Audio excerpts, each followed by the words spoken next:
कि वो ख़वातीन जिनको प्रेगनेंसी होती है वो प्रेगनेंसी के शुरू में जानना चाहती हैं कि नॉर्मल डिलीवरी होगी या सी सेक्शन।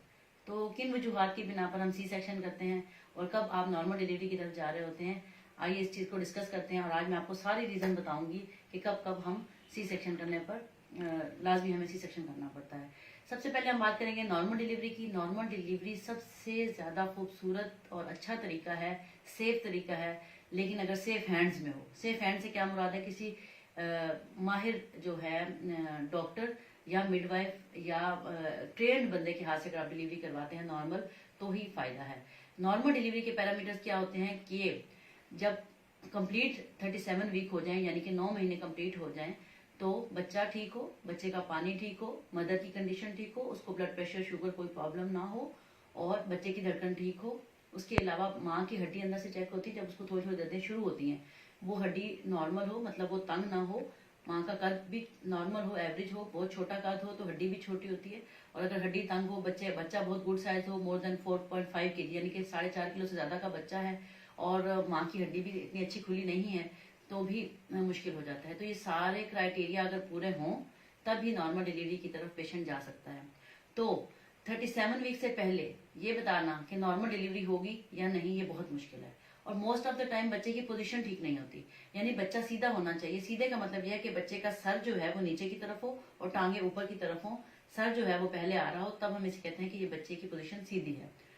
तो उम्मीद है कि आपको ये बात समझ आ गई होगी कि शुरू में चौथे महीने, 5वें महीने, छठे महीने बच्चा अपनी पोजीशन चेंज करता रहता है। कभी वो सीधा हो जाता है, कभी उल्टा हो जाता है। उसे खुली जगह मिली होती है ना, वो कुछ छोटा सा होता है, तो वो खेलता रहता है, उल्टा सीधा होता रहता है। उसके लिए उसको आप लोगों को बॉदर करने की जरूरत नहीं होती।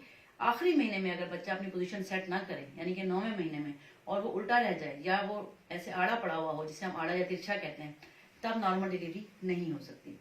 अब हम आते हैं खास वजूहात जिनकी वजह से हमें सी सेक्शन करना पड़ता है।